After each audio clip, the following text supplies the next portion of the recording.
Chapter 19 Love Realized. There was an air of celebration in Devagiri when the royal caravan arrived 3 weeks later. Kanakala, who had arrived in Devagiri earlier, ensured that all the preparations for the most eagerly awaited wedding in a millennium had been accomplished. Her arrangements, as always, had been impeccable. The various wedding ceremonies and celebrations had been spared over 7 days, each day filled with an exuberant variety of events. By the usually sober Suryavanshi standards, the city had been decorated extravagantly. Colorful banners hung proudly from the city walls, splashing festive beauty on the sober grey exteriors. The roads had been freshly tiled in the sacred blue color.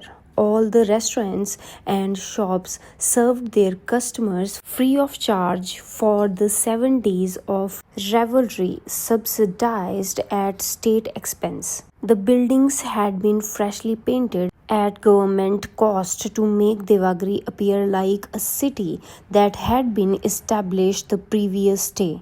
A massive channel had been rapidly dug along the far side of the Saraswati, where a part of the river had been diverted.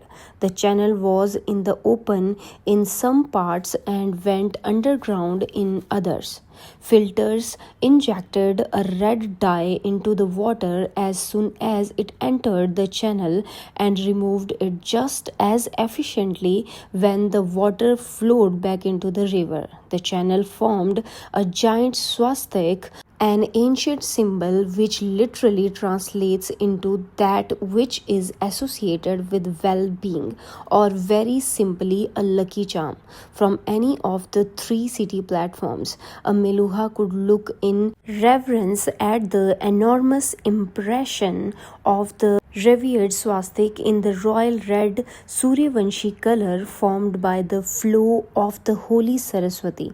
Some of the protective giant spikes around the entry drawbridges of the 3 platforms had been cleared. In their stead, giant rangolis visible from miles away had been drawn to welcome all into the capital. Kanakala had wanted to clear all the spikes surrounding Devagiri, but Parvateshwar had vetoed it, citing security reasons.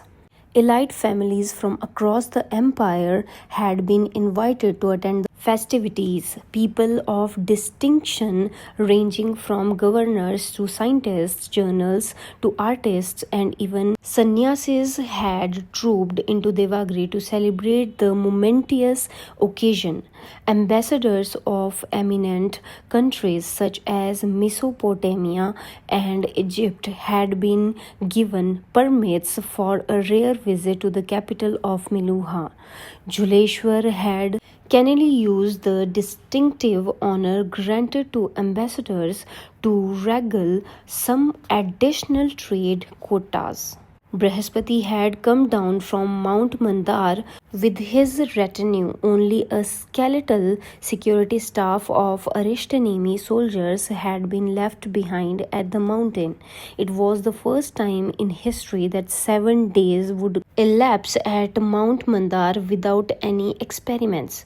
The first day had 2 pujas organized in the name of Lord Indra and Lord Agni. They were the main gods of the people of India, and their blessings were sought before any significant event, and an event as momentous as the wedding of the millennium could only begin with their sanction. This particular puja, however, celebrated their warrior form. Daksha eloquently explained the reason. The Meluhans were not just celebrating the marriage between the Nilkant and their princess, they were also celebrating the massive defeat of the despised terrorist at Kunj. According to him, the echoes of Kunj would reverberate deep in the heart of Swadeep. The Suryavanshi vengeance had begun. This puja was followed by the formal marriage ceremonies of of Shiva and Sati, after which, though some of the celebration were still on, Shiva excused himself and tugged Sati along with him. By the holy lake, exclaimed Shiva, shutting the door to their private chamber behind him. This is only the first day. Is every day going to be as long? It doesn't seem to make a difference to you. You walked out when you pretty well pleased, teased Sati. I don't care about those damned ceremonies, growled Shiva, ripping his ceremonial turban off and flinging it aside. He stared at Sati fervently, slowly moving towards her, his breathing heavy. Oh, yes, of course, mocked Sati with a playfully theatrical expression. The Nilkant gets to decide what is important and what is not. The Nilkant can do anything he wants. Oh, yes, he can. Sati laughed mischievously and ran to the other side of the bed. Shiva dashed towards her from the opposite side as he hurled his Angavastram off in one smooth motion. Oh, yes, he can. Remember what I have told you to say? Whispered Nandi to Veerbhadra. Don't worry, the Lord will give his permission. What? Whispered a groggy Shiva as he was woken up gently by Sati. Wake up, Shiva, whispered Sati tenderly, her hair falling over his face, teasing his cheeks. Carefully now, murmured Sati softly as Shiva looked at her longingly. Nandi, Kritika and Veerbhadra are waiting at the door. They have something important to say to you. Growled Shiva as he walked towards the door and glared at the trio. What is it, Nandi? Isn't there someone beautiful in your life that you would like to bother at this hour instead of troubling me? There's nobody like you, my lord, said Nandi with a low bow and a chaste namaste. Nandi, you better stop this nonsense or you are going to remain a bachelor all your life, joked Shiva. As everybody laughed loudly, Kritika remained anxious about the task at hand. Well, what did you want to talk about? Asked Shiva. Nandi nudged Veerbhadra roughly. Shiva turned to Veerbhadra with a quizzical look. Bhadra, since when do you need the support of so many people to speak to me? Asked Shiva. Shiva murmured Veerbhadra nervously. Yes, it's like this. It's like what? Well, you see, I'm seeing Bhadra. Shiva, please stop making him more nervous than he already is, said Sati. Looking towards Veerbhadra, she continued. Veerbhadra, speak fearlessly. You haven't done anything wrong. Shiva, whispered Veerbhadra timidly, his cheeks the color of beetroot. I need your permission. Permission granted, said Shiva, amused by now. Whatever it is that you want it for. Actually, I'm considering getting married. A capital idea, said Shiva. Now all you have to do is convince some blind women to marry you. Shiva reprimanded Sati gently. Well, I have already found a woman, said Veerbhadra, before his courage could desert him. And she's not blind. Not blind? Exclaimed Shiva, his eyebrows humorously arched in wide disbelief. Then she is stupid enough to tie herself for the next 7 births to a man who wants someone else to determine his marriage. Veerbhadra gazed at Shiva with an odd mixture of embarrassment, contrition and incomprehension. I have said this to you earlier, Bhadra, said Shiva. There are many customs of our tribe that I don't like, and one of the primary ones amongst them is that the leader has to approve the bride of any tribeman. Don't you remember how we made fun of this ridiculous tradition as children? Veerbhadra glanced at Shiva and immediately down again, still unsure. For God's sake, man, if you are happy with her, then I am happy for you, said an exasperated Shiva. You have my permission. Veerbhadra looked up in surprise Stacy as Nandi nudged him again. Kritika looked at Veerbhadra as a long-held breath escaped with massive disbelief. She turned to Sati and silently mouthed the word, "Thank you."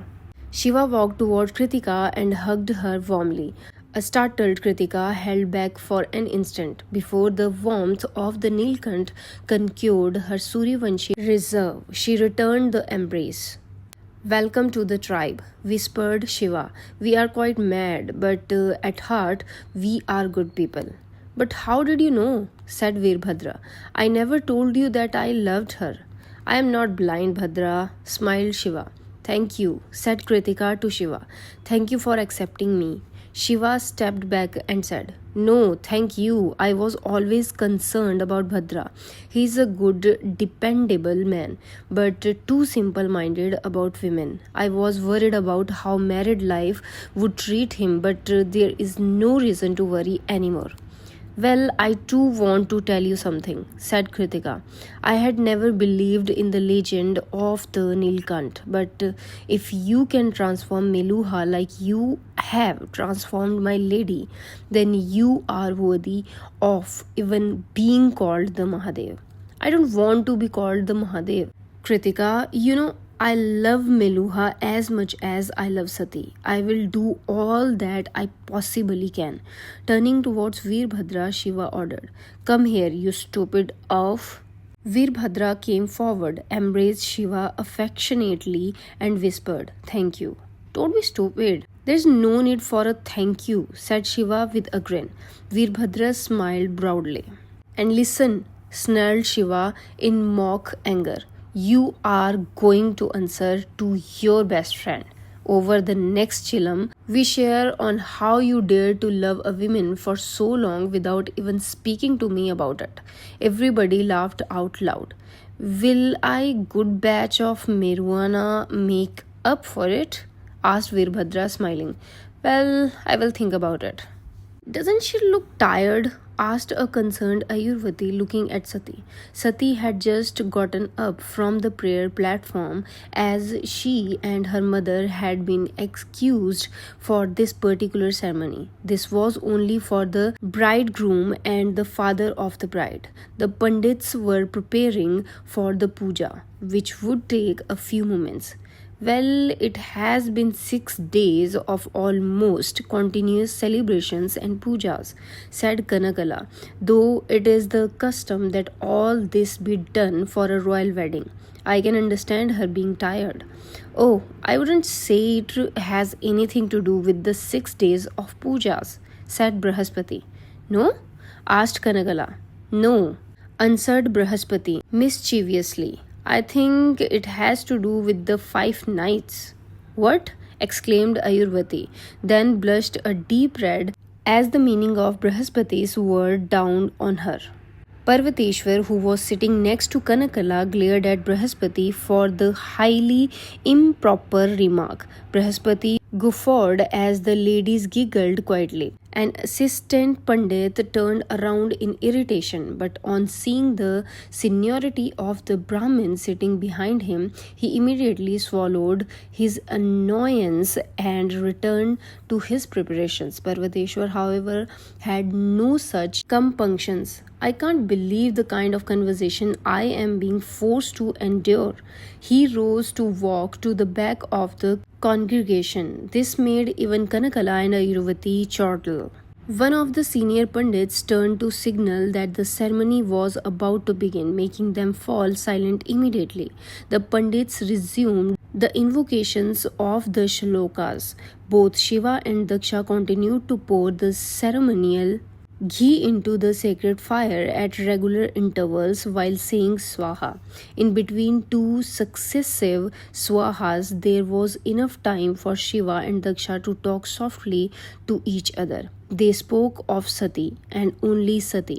To any neutral observer, it would have been difficult to decide who loved the princess more. The Pandit took a momentary break in his recitation of the shlokas. The queue for Shiva and Daksha to pour some more ghee into the sacred fire with a swaha. A little ghee spilled onto Daksha's hand as Shiva immediately pulled the napkin on his side to wipe it off. He noticed the chosen tribe amulet on Daksha's arm. He was stunned on seeing the animal there, but had the good sense to not comment. Daksha, meanwhile, had also turned and noticed Shiva's gaze. It wasn't my choice. My father chose it for me, said Daksha with a warm smile while wiping the ghee off his hands. There was not a hint of embarrassment in his voice. If one looked closely, though, one could see just a hint of defiance in his eyes. Oh no, Your Highness, mumbled Shiva, a little mortified. I didn't mean to look. Please accept my apologies. Why should you apologize, my lord? Asked Daksha. It is my chosen tribe. It is worn on the arm so that everyone can see it and classify me. But you are far beyond your chosen tribe, Your Highness, said Shiva politely. You are a much greater man than what that amulet symbolizes. Yes, smiled Daksha. I really showed the old man, didn't I?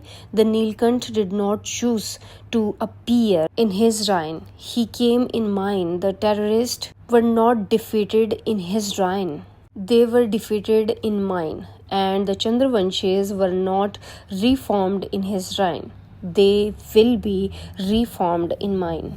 Shiva smiled cautiously. Something about the conversation niggled at him. He stole one more glance at the amulet on Daksha's arm. It represents a humble goat, one of the lowest chosen tribe amongst the Kshatriyas. In fact, some people considered the goat chosen tribe to be so low that its wearer could not even be called a full Kshatriya. Shiva turned back towards the sacred fire on receiving the verbal cue from the Pandit. Scooping some more ghee, he poured it into the fire with a swaha. At nightfall, in the privacy of their chambers, Shiva had considered asking Sati about the relationship between Emperor Brahmanayak and his son Daksha. But for some reason, his instincts told him that he would have to be careful in how he asks the questions. How was the relationship between Lord Brahmanayak and your father? Sati stopped playing with Shiva's flowing locks. She took a deep breath and whispered. It was strained at times. They were very different characters, but Lord Bhrigu. The conversation was interrupted by a knock on the door. What is it? Growled Shiva. My lord, Taman, the doorkeeper announced nervously. The chief scientist Brihaspati ji has requested an audience with you. He instincts that he must meet with you tonight. Shiva was always happy to meet Brihaspati, but before answering the doorkeeper, he looked at Sati with a raised eyebrow. Sati smiled and nodded. She was aware that Shiva placed great value upon his relationship with Brihaspati. Let Brihaspati ji in, Taman. Yes, my lord, my friend, said Brihaspati. My apologies for disturbing you so late. You never need to apologize to me, my friend, answered Shiva. Namaste, Brihaspati ji, said Sati, bending to touch the chief scientist's feet. Akhanda Saubhagyavati Bhava, said Brihaspati, blessing Sati with the traditional invocation that may her husband always be alive and by her side. Well, said Shiva to Brihaspati, what is so important that you had to pull yourself out of bed so late in the night? Actually, I didn't get the chance to speak to you earlier. I know, said Shiva, smiling towards Sati. Our days have been full with one ceremony after another. I know, said Brihaspati, nodding. We Suryavanshis love ceremonies. In any case, I wanted to come and speak with you personally since I have to leave for Mount Mandar tomorrow morning. What? Asked a surprised Shiva. You have surprised all this for the last 6 days. Surely you can survive one more. I know, said Brihaspati, crinkling his eyes apologetically. I would have loved to stay, but there is an experiment that had already been scheduled. The preparations have been going on for months. The Mesopotamian material required for it has already been prepared. We are going to test the stability of the somras with latest quantities of water. I have to go early and ensure that the experiment begins correctly. My fellow scientists will remain here to keep you company. Right, said Shiva sarcastically. I really do love their constant theorizing about everything under the sun. Brihaspati laughed. I really do have to go, Shiva. I am sorry. No need to apologize, my friend, said Shiva, smiling. Life is long and the road of Mount Mandar short. You are not going to get rid of me that easily. Brihaspati smiled, his eyes full of love for a man he had begun to consider his brother.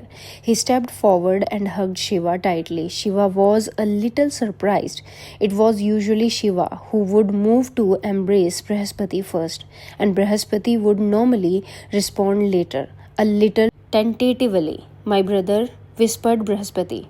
Ditto, mumbled Shiva, stepping slightly back but still holding Shiva's arms. Brihaspati said, I would go anywhere for you, even into Patal if it would help you. I would never take you there, my friend, answered Shiva with a grin, thinking that he himself wasn't about to venture into Patal the land of the demons. Brihaspati smiled warmly at Shiva. I hope to see you soon, Shiva. You can count on it. Turning to Sati, Brihaspati said, Take care, my child. It is so good to see you finally get the life you deserve. Thank you, Brihaspati ji.